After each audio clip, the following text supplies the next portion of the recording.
Réussir le DELF, scolaire et junior, niveau B1. Production orale. Leçon 9. L'expression d'un point de vue, monologue suivi. Présentation générale.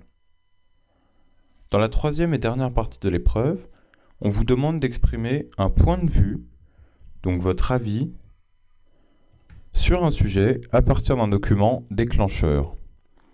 L'examinateur va vous proposer de tirer au sort 2 sujets et va vous laisser choisir celui que vous préférez. Vous avez ensuite 10 minutes pour préparer votre intervention et 5 minutes de passation à proprement parler. Vous devez identifier le sujet de la discussion à partir du document déclencheur, donner votre opinion, c'est le plus important, et discuter de votre opinion avec l'examinateur à la fin de l'entretien. Vous devez parler en continu pendant 3 minutes environ, et ensuite vous discuterez du sujet avec l'examinateur pendant 2 minutes environ. Voici un exemple de sujet pour cette épreuve. Le courrier des lecteurs, sujet « L'école m'angoisse ». Pascal, 13 ans, j'ai peur d'être malade au collège et je n'arrive pas à contrôler mon stress. L'avis du psy. De quoi as-tu peur, Pascal? Que l'école te rende malade ou de t'y sentir mal? D'un jeune à l'autre, le stress de l'école n'a pas la même cause. L'une sera paniqué par un prof, une matière, la crainte d'avoir de mauvaises notes ou l'idée de décevoir ses parents. Un autre va perdre ses moyens à l'idée de se retrouver en groupe, d'avoir à parler en public, de rougir ou d'être ridicule devant les copains et les copines.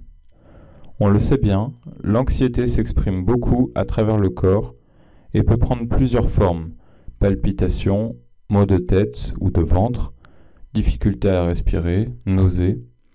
Si tu ressens ce genre de choses, il ne faut pas le garder pour toi.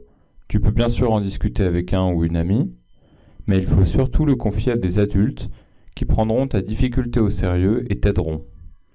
Docteur Marie-France Lehezet, psychiatre, elle anime une consultation spécialisée dans les troubles liés à l'école à l'hôpital Robert Debré à Paris. Le Monde des ados, le 21 janvier 2009. L'expression « perdre ses moyens » signifie que tout d'un coup, on est bloqué, on ne sait plus quoi dire, par exemple, quand on doit parler en public. L'anxiété, c'est le fait donc d'être anxieux, de ne pas se sentir bien, un peu gêné.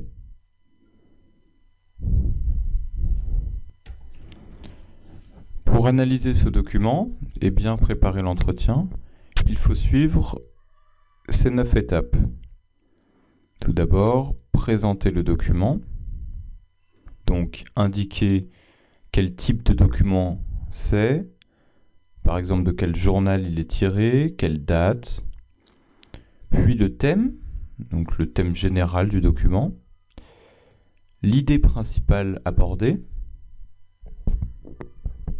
mettre en perspective, c'est-à-dire voir de façon encore plus approfondie de quoi nous parle ce document. Ensuite, donner son opinion sur le sujet. Appuyer son opinion en donnant des exemples de ce qu'on connaît. Relativiser son point de vue, c'est-à-dire montrer qu'on sait qu'on peut avoir tort sur certains points ou qu'on n'est pas sûr sur certains points quand on donne son opinion. Puis conclure et inviter l'examinateur à poser des questions, donc à passer à la deuxième partie.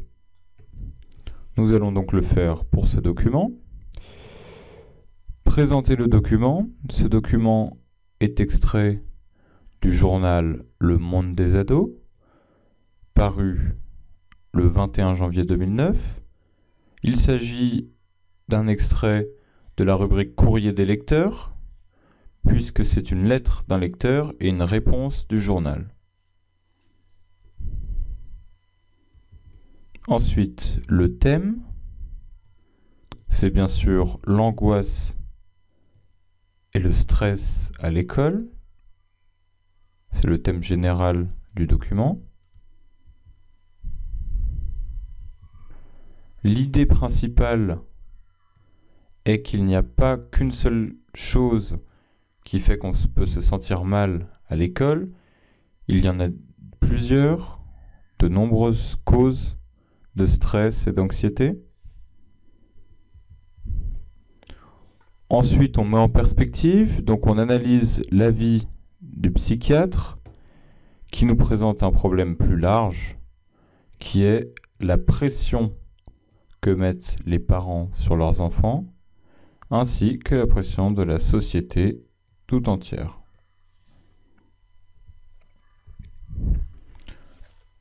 Ensuite, on donne son opinion.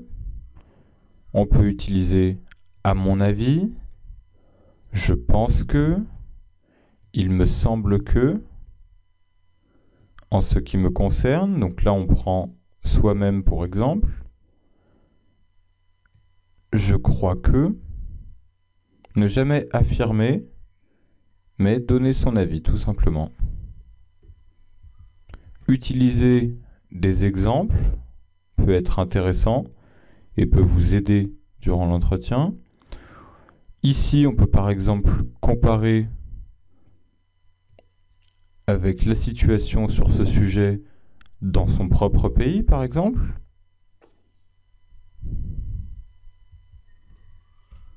Ensuite, relativiser son propos.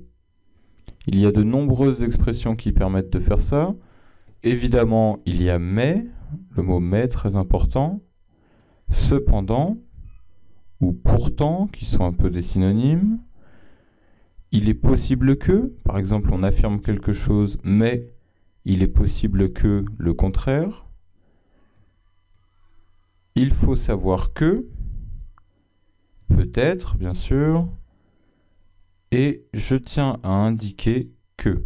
C'est-à-dire que, par exemple, il nous faut une information importante pour bien comprendre notre avis.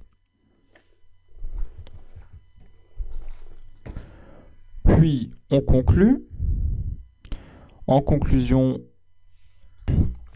on reprend l'idée du texte. Donc, on parle bien sûr des problèmes à l'école.